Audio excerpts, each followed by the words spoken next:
देखिए, अब सूर्य ग्रहण आ रहा है। किस तारीख को सूर्य ग्रहण है, आपके मन में भी बहुत तरीके के सवाल होंगे, क्योंकि आपने भी बहुत कहानियां सुनी होंगी सूर्य ग्रहण से जुड़ी हुई। क्या करना चाहिए, क्या नहीं करना चाहिए, भोजन करना चाहिए, नहीं करना चाहिए, सूतक काल के दौरान क्या कुछ करना चाहिए। तो उन्हीं सब चीज़ों पर आज हम चर्चा करेंगे।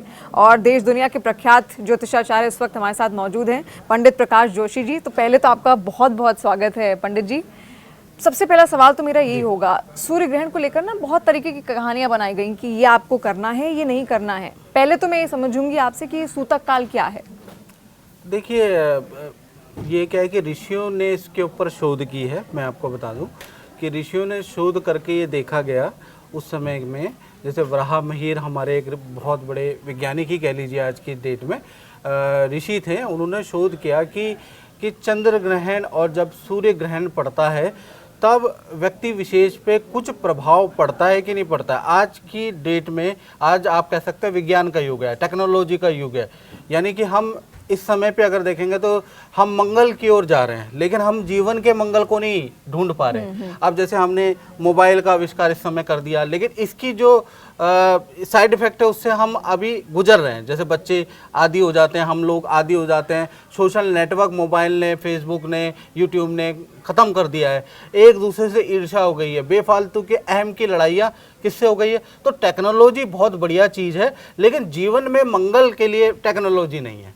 आप देखेंगे ना, तो उसके लिए अभ्यास रहता है। टेक्नोलॉजी उन्नति का माध्यम हो सकती है, लेकिन जीवन कल्याण का माध्यम नहीं हो सकती। अब यहाँ पर वराहमिहिर ऋषि और जितने भी हमारे ऋषि रहे, उन्होंने मानव जीवन के लिए ही खोज की है कि मानव जीवन में इसका क्या प्रभाव पड़ता है, क्या नहीं पड़ता है। तो जब उन्होंने देखा कि जब चंद्र ग्रहण लगता है तो 9 घंटे पहले अगर देखा जाए तो सूतक लग जाता है। यानी कि 9 घंटे पहले लोगों को सर में दर्द, किसी को सर में दर्द हो जाता है, किसी का मूड खराब हो जाता है, वो बढ़ने लगती है। हाँ, नेगेटिव एनर्जी बढ़ने लगती है, किसी की बहस बहुत ज़्यादा हो जाती है, किसी के निर्णय शक्ति कमजोर हो जाती है। हर किसी की नहीं, किसी की, ये शोध का विषय। इसी प्रकार से जब सूर्य ग्रहण लगता है तो 12 घंटे पहले लोगों के साथ में यही सब चीज़ होता है। उनके सर में दर्द होता है और उनके अंदर सूर्य ग्रहण में 12 घंटे पहले लगता है सूतक काल।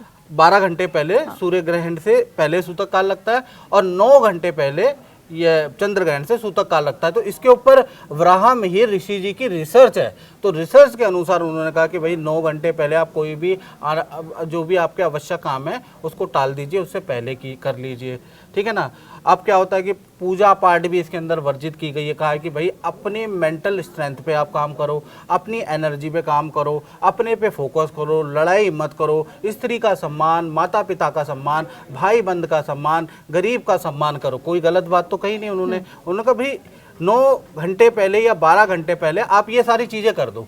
बाकी तो आप जीवन के अंदर क्या है कि डेली मर्रा में कर ही रहे हो काम। उन 12 घंटों में जो सूतक काल होता है, उन 12 घंटों के दौरान क्या कर सकते हैं? देखिए, जब भी ग्रहण का सूतक काल पड़ता है तो उस समय पे आपको क्या करना चाहिए, जो शास्त्र के अनुसार लिखा है, बालों पे तेल नहीं लगाना चाहिए। पहला चीज़ है, नाखून नहीं काटना चाहिए, कोई भी मांगलिक काम उसमें वर्जित होता है। लंबी दूरी की यात्रा वर्जित होती है, खासकर दक्षिण और पश्चिम दिशा की ओर यदि आप यात्रा कर रहे हैं, लंबी दूरी की यात्रा है तो वो वर्जित होती है। इसी प्रकार से किसी प्रकार की पशु बलि भी निषेध होती है। किसी प्रकार का पूजा पाठ, मूर्ति को स्पर्श करना निषेध होता है। तो 9 घंटे पहले आप देखते भी होंगे और बच्चे हमारा कार्यक्रम देख रहे हैं कि भगवान के पट बंद हो जाते हैं। वो इसलिए बंद हो जाते हैं तो कहीं ना कहीं उस समय पे नेगेटिव एनर्जी हावी होती है। पंडित जी, ये तो आपने बताया कि सूतक काल के दौरान क्या नहीं करना चाहिए, खासतौर पर जो शुभ कार्य हैं वो बिल्कुल नहीं करने चाहिए।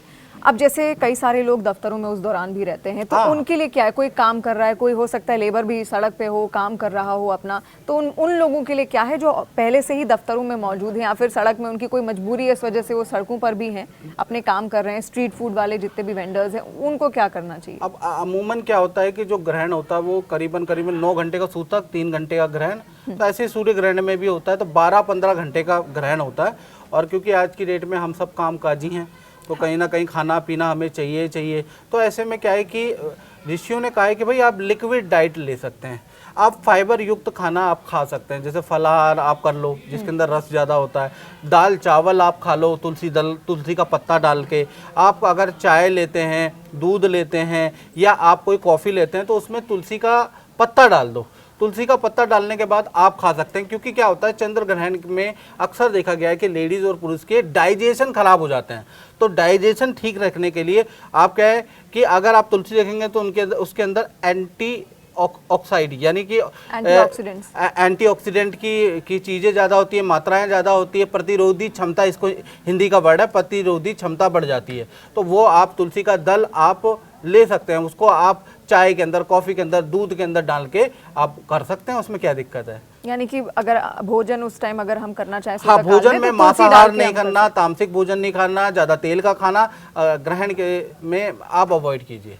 बाकी है कि आप दाल चावल खा सकते हैं, आप खीर से संबंधित, लिक्विड से संबंधित कोई जिसके अंदर तरी ज़्यादा है, जिसके अंदर लिक्विड ज़्यादा, वो आप कर सकते हैं, तो वो कर लीजिए। आप पानी पीना, उसके अंदर तुलसी दल डाल दो। आपको चाय पीनी है, दूध पीनी है, गर्भवती स्त्री हैं या कोई बालक है तो उनको इन परहेज से दूर रखना चाहिए। उनको भी कोशिश करना चाहिए कि इस ग्रहण में, जब एक्चुअल में ग्रहण लग रहा है उस समय तो थोड़ा सा सबको को नियम का ध्यान देना चाहिए, लेकिन सूतक काल के अंदर गर्भवती स्त्री और कहीं ना कहीं बच्चों को दूर रखा गया, उनको परहेज की जरूरत नहीं है। ये जो परहेज है ये आम जनमानस के लिए, यानी गर्भवती महिलाएं और जो छोटे बच्चे जिनको आप मना नहीं सकते, हाँ, भूख सहन नहीं कर सकते, वो खाना खा सकते वो हैं। खाना खा सकते हैं अपने तरीके कई बार गर्भवती महिलाओं के लिए भी बहुत तरह तरह के नियम है, सोना नहीं है, उस दौरान आपको बैठे रहना है ग्रहण के दौरान, सिर्फ हाँ, ग्रहण के दौरान। अच्छा, ग्रहण के दौरान, अच्छा, तो ऐसे तो 12 घंटे हो जाएंगे ना, 12 से 15 घंटे लंबा वक्त हो जाएगा। सूतक में नहीं, ग्रहण के दौरान आप ना सोएं तो ज्यादा अच्छा है।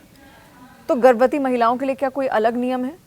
देखिए, गर्भवती महिला सोना क्यों नहीं चाहिए, ऐसा मना क्यों करते हैं ग्रहण के दौरान? पुरानी मान्यता है, पुरानी मान्यता के अनुसार क्या होता है उस समय पे ग्रेविटेशनल फोर्स ज्यादा बढ़ जाता है।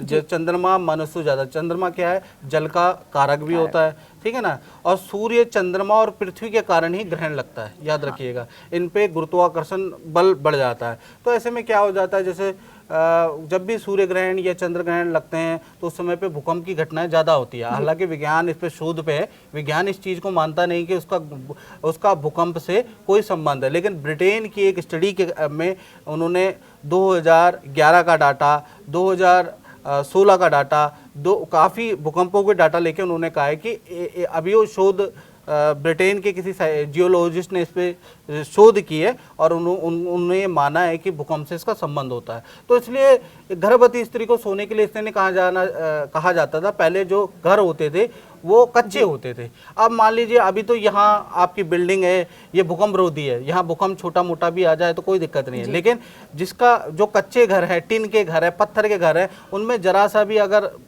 झटका लगे तो हो सकता है छत नीचे गिर जाए, छत नीचे गिर जाए। तो इसके लिए जो ऋषियों ने ये सारे नियम बनाए हैं। इसी प्रकार से कहा जाता है ना कि ग्रहण के काल के अंदर बाहर नहीं निकलना चाहिए। अब क्या है कि आज की डेट में आप शहरों में देखेंगे तो शहरों में तो हर जगह पे ट्यूब लाइटें हैं, हाँ, बल्ब हैं, है ना, लेकिन आज की डेट में भी उत्तराखंड में आप जाएंगे या आप हिमाचल में जाएंगे जहाँ पर आपके स्ट्रीट पे लाइटें नहीं लगी है, तो ऐसा नहीं है कि ग्रहण का प्रभाव आप पे ही पड़ता है। ग्रहण का प्रभाव जानवरों पे, रीछ के अंदर, चीते के अंदर, भालू के अंदर, मतलब सब पे पड़ता है। तो आपका जानवरों से आमना सामना करने की प्रतिशत बढ़ जाती है, क्योंकि वो भी बाहर निकलते हैं, क्योंकि कुदरत ने उनको भी एक एहसास दिया है। देखिएगा, कभी भी भालू या कोई भी जानवर बीमार हो जाता है तो उसको इंट्यूशन आ जाती है कि मुझे क्या खाना चाहिए। बहुत बार आपने घास को, कुत्ते को, मतलब बाघ को, कुत्ते को आपने घास खाते हुए देखा होगा।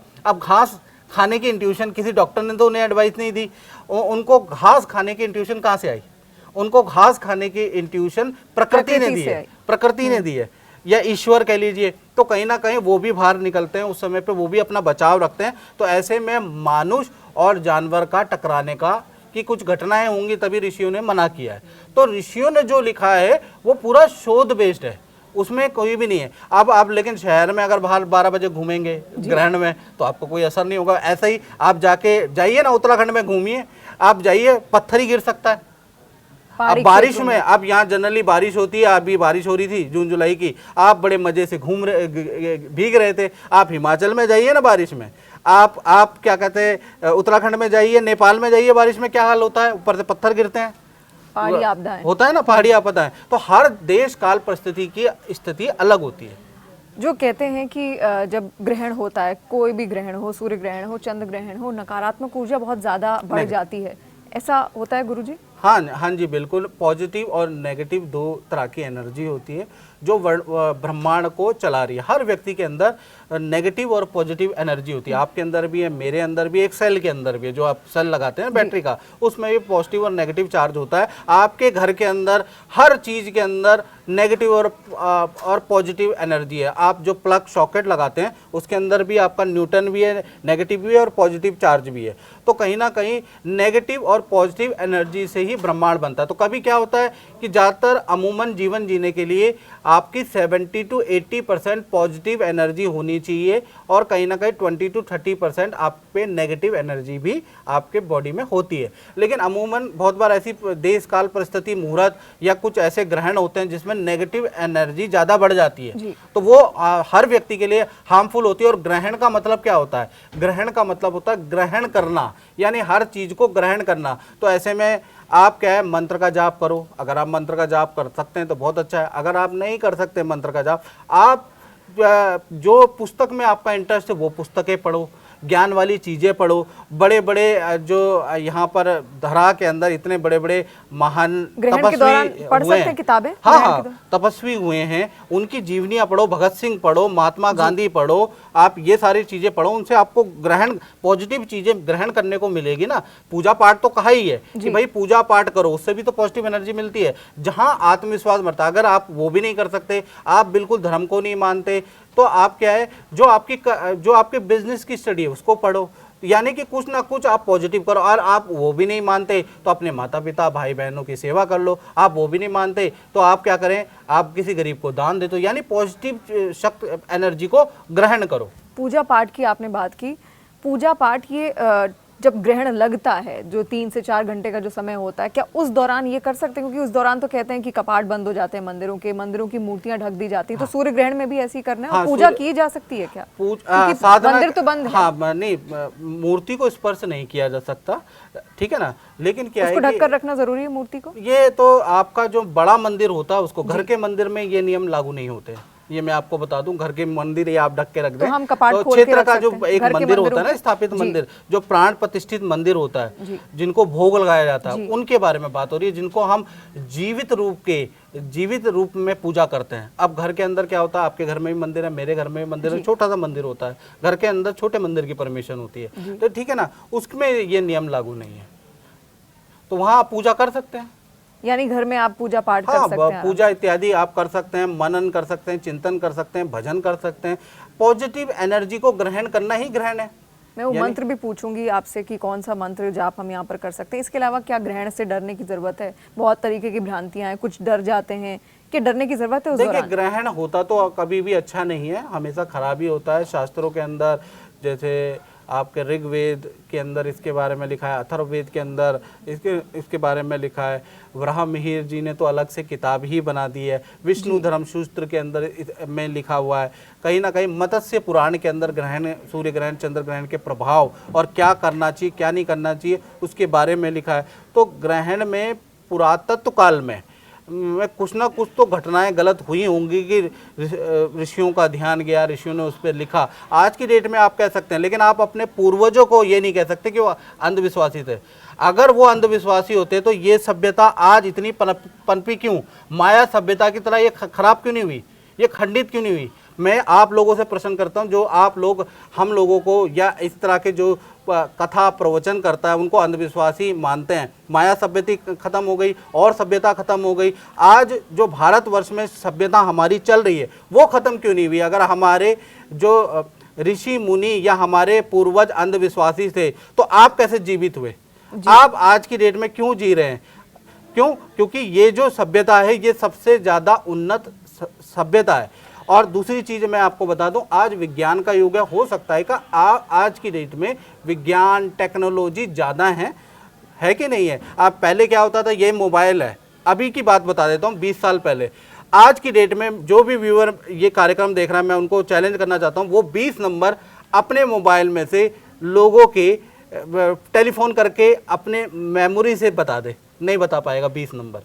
पहले क्या होता था, जब मोबाइल नहीं था तो 20 नंबर झटपट याद थे। जब मोबाइल नया नया आया था ना, लोगों को 50-50 नंबर याद थे।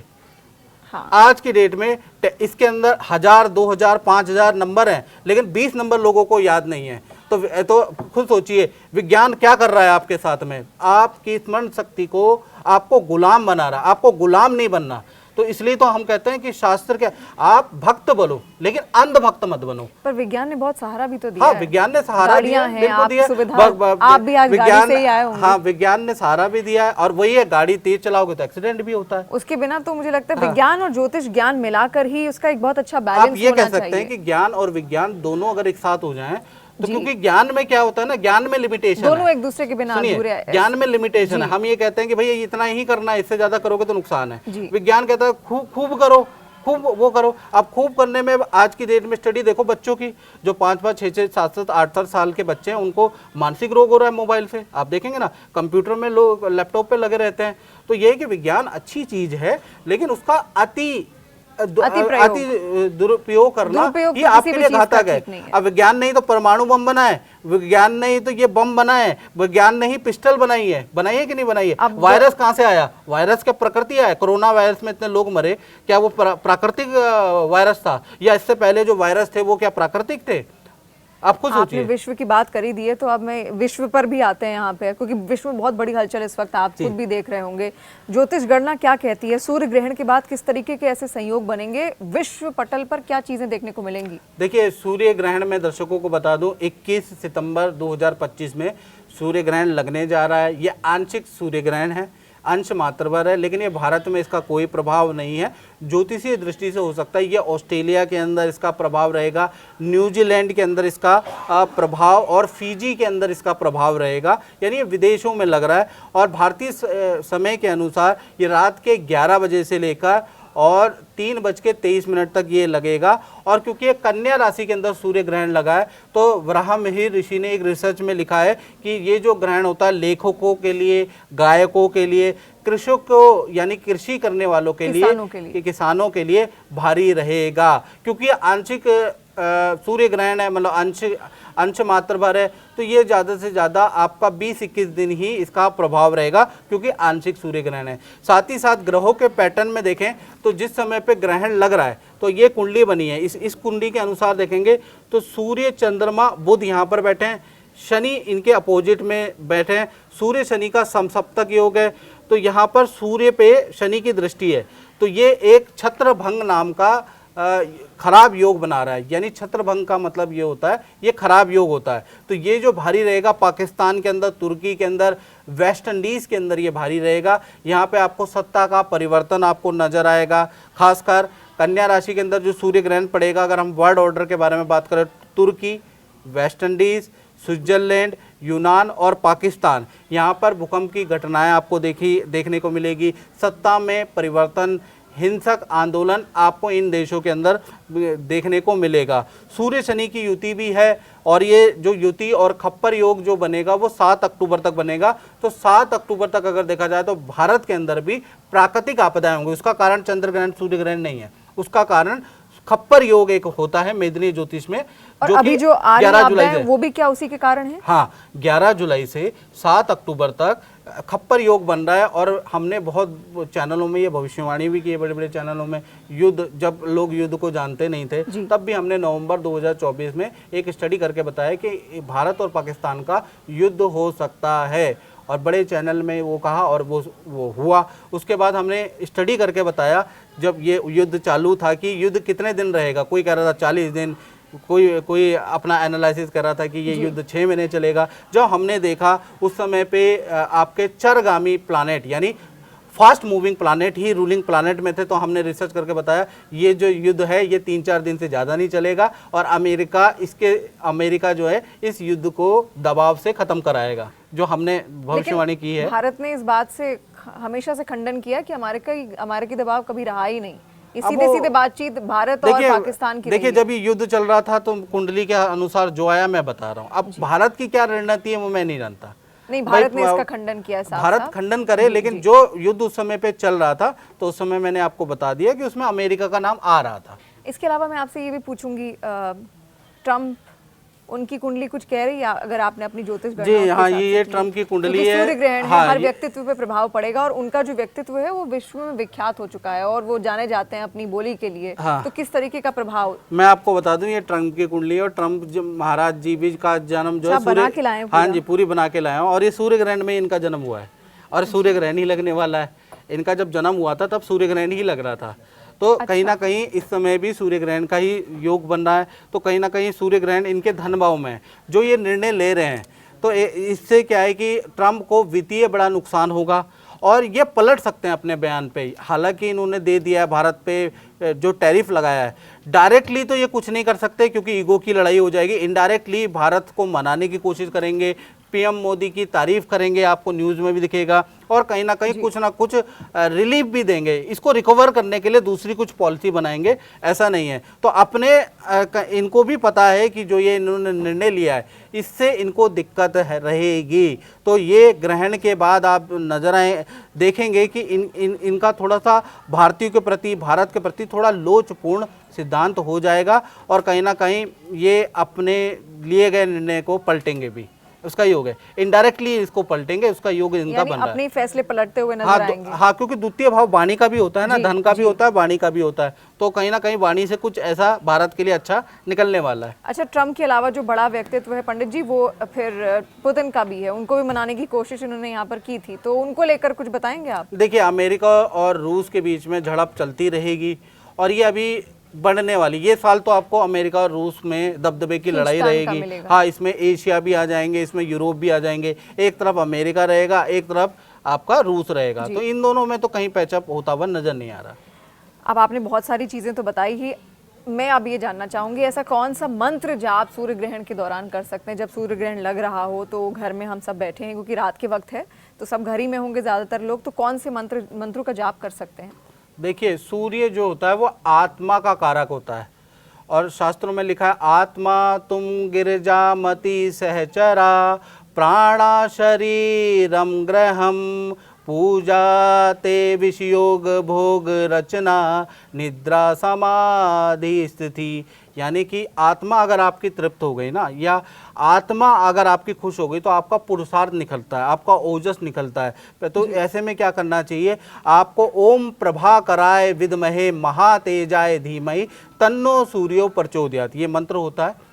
सूर्य गायत्री मंत्र है, बड़ा लाभकारी मंत्र है, हर व्यक्ति को करना चाहिए और खासकर पुरुष के लिए। जैसे कहते हैं ना चंद्र ग्रहण का ज़्यादा प्रभाव स्त्री पे और सूर्य ग्रहण का जो ज़्यादा प्रभाव है वो पुरुष पे पड़ता है, तो पुरुष को जरूर करना चाहिए। या फिर सूर्य को जल जरूर देना चाहिए, या ओम घृणी सूर्याय नमः का जल ओम घृणी सूर्याय नमः ये मंत्र का जाप करना चाहिए। तो सूर्य को बल देना यानी कि शक्ति, क्योंकि सूर्य राजनीति का कारक है, चाहे ऑफिस कर रहे हैं चाहे आप सामाजिक स्थिति में, तो पुरुष को लड़ना ही पड़ता है। यानी उनको हर मोर्चे पे लड़ना ही पड़ता है। आजकल तो महिलाएं भी कोई कम नहीं है, महिलाओं को भी लड़ना पड़ता है। तो जहां पर भी जो भी व्यक्ति प्रोफेशनल है, कामकाजू हैं, चाहे महिलाएं चाहे पुरुष हैं, उनको ओम घृणी सूर्याय नमः का मंत्र का जाप जरूर करना चाहिए। तांबे के लोटे से सूर्य को जल देना चाहिए। सूर्य से ओजस प्राप्त होता है, आयु प्राप्त होती है, यानी कि आयु आपकी अच्छी हो जाएगी, साथ ही साथ आपके अंदर ओजस बढ़ जाएगा, यानी कि आपकी प्रतिरोधी क्षमता आपकी बढ़ जाएगी, आपकी इम्यूनिटी तेज हो जाएगी। तो सूर्य को जल जरूर देना चाहिए। जी पंडित जी, मुझे लगता है बहुत सारे सवालों का जवाब आपने यहाँ पर दिया और सूर्य ग्रहण को लेकर अलग अलग तरीके की कहानियां आई, लोगों के मन में डर भी था, भ्रम भी था, तो आपने मंत्र भी यहाँ पर बताया कि किन मंत्रों का जाप कर सकते हैं और क्या करना चाहिए सूतक काल के दौरान, वो पंडित जी से आपने समझा। इसके अलावा जब ग्रहण लग रहा हो तो क्या करना चाहिए और किस मंत्र का उच्चार करना चाहिए वो उन्होंने बताया। बहुत शुक्रिया हमारे दर्शकों के साथ जुड़ने के लिए और यहाँ पर तमाम चीज़ें हमें बताने के लिए। बहुत शुक्रिया पंडित जी।